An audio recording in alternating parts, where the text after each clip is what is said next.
Hi, welcome to Simply Scrapping, and it's day 22 of the 30 days of sketches with Christy's beautiful life.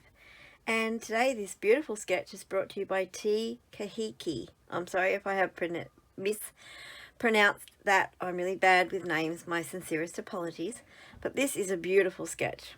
I really like it. It has what looks like tags with eyelets here, and then a piece of paper here, a strip there, a border element, some circle elements, and then it's all backed on a full sheet of paper. And then, yeah, it's not another sheet. I think that's the grid coming through from what she's put it on to take a photo. So that is the layout, and it says here, this is a 4x5 photo, and this is a 3x4 photo.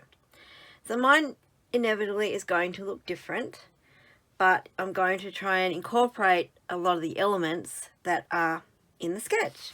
So what am I doing? I am scrapping these photos of my grandparents. So I sort of have a slightly bigger photo. I think this is a 6x4, and that is smaller than a 3x4. But they're the photos I'm using, and I'm probably going to put them in reverse order. So you can see I've used a scrap there to back this photo on, because I am seriously getting low on black cardstock, and I didn't want to dig into or cut into a full 12x12 sheet just to back these photos. So I found a couple of scraps and I'm using them. So mine are going to go this way instead of the way she has it on the sketch, like that. But they are my grandparents in the 1930s, 1940s, late 30s, something like that. That is my grandmother and my grandfather. Now, my grandfather was lost on HMAS Sydney 2 when it was sunk in a battle with the German cormorant, and all lives were lost on HMAS Sydney. There was 646 crew or something, and they were all lost, all perished, went down with the ship. So unfortunately, I never got to know my grandfather. My father was quite small when this happened, and it worried him his whole life, because no one knew exactly what happened to the Sydney. And yeah, it wasn't until his later years that they eventually found the Sydney and they got some answers as to what could have happened, but it was all conjecture in the end. There's a few theories going around, but they know where its final resting place is now, and that brought a bit of comfort to my dad in his later years.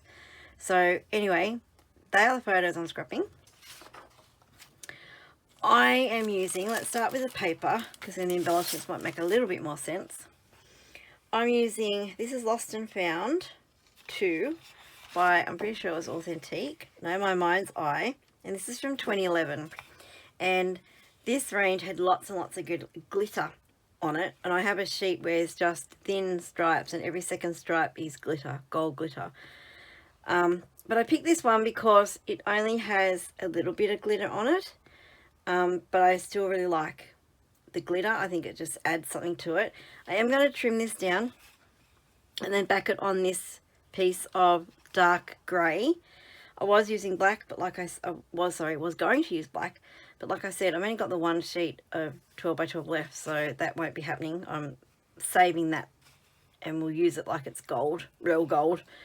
The only thing with this paper is the glitter comes off. You can see there's a bit on here already, and I've only had this paper with the sketch for a week or so. But anyway, yeah, so that's the paper I'm using, and the embellishments are going to be yellow roses because it's already on the paper. So use what's already on the paper is my mantra.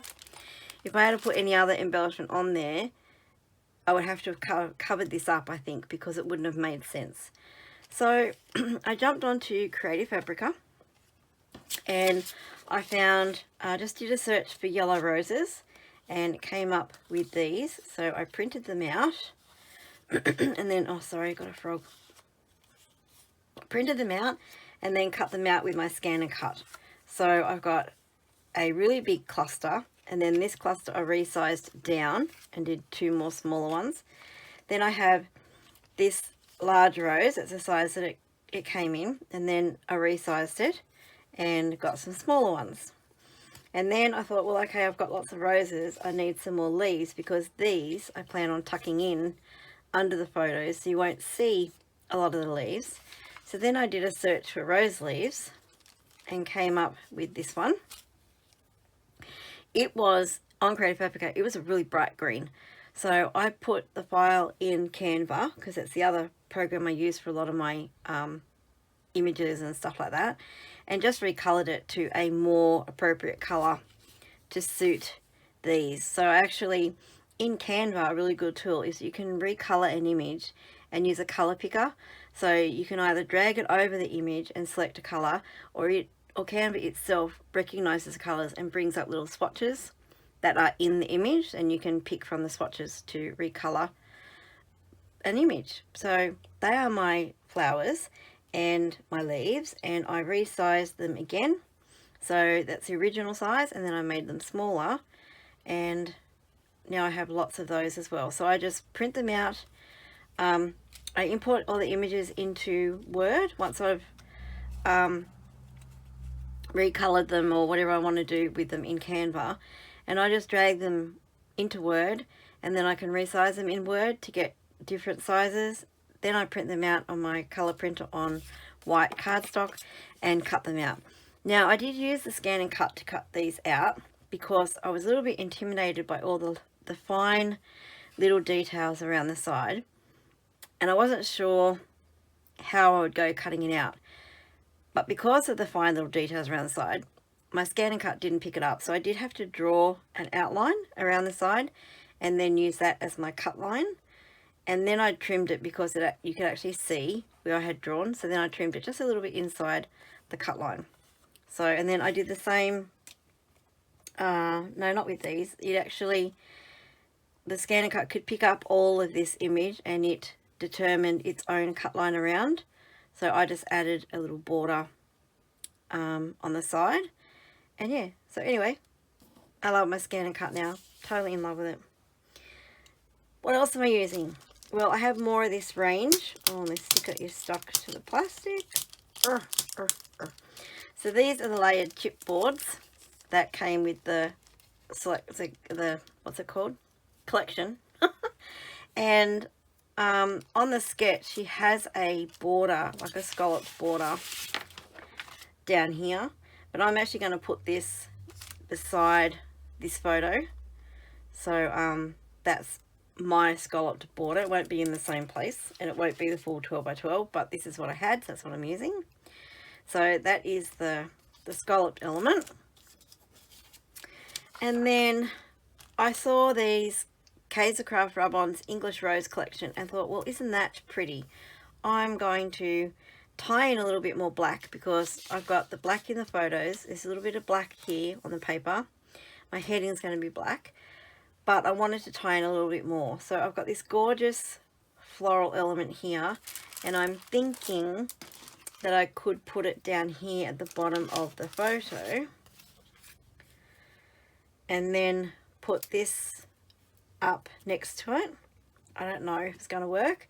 And then what I plan to do is doing the big rose cluster around. So this photo is going here, doing a big rose cluster around here and up there. So that is the thoughts. Probably a bigger cluster here and a small one down here. I don't know whether this is going to work or not. I'm going to try. We'll see what happens. If I don't like it, I can just put more roses over the top of it. Alright, and my heading is going to be captured. Just captured, because these are the photos I used to take walking through the streets of Sydney. There'd be a photographer somewhere, and they would just snap pictures of people walking past, normally couples or families, and then the people would buy the picture. So they are just two random shots taken as they were walking through the streets of Sydney. So alright, that's what I'm doing. Let's get this page started.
Okay, there's my finished layout. And it doesn't completely represent the sketch. Oh, you know what I forgot to put on? Oh, I just remembered. I forgot to put my scallop on.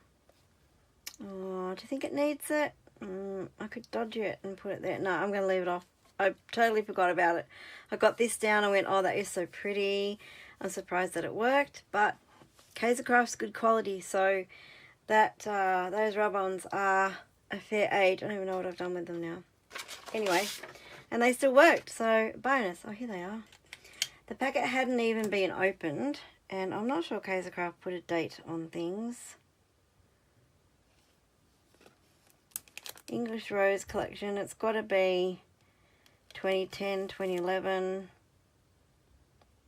Oh, that's their fax number. I thought it said 2011, but it does. But that's their fax number. Yeah, I don't know a date. So it's got to be around that time. 2010, 2011, something like that. So there you go. It doesn't really look like the sketch in that I don't have all the elements that are on the sketch on my layout.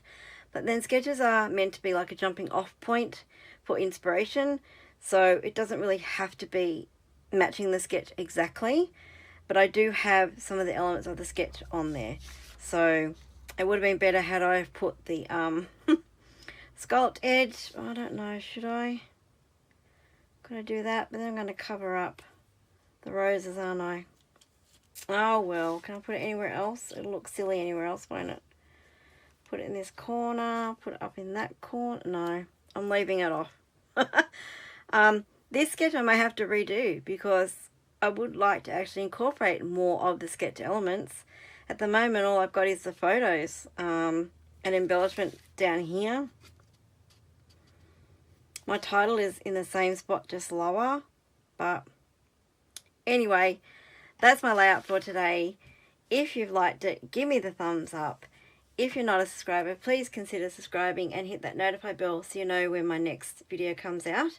And thank you so much for watching and have a scrap happy day. Bye.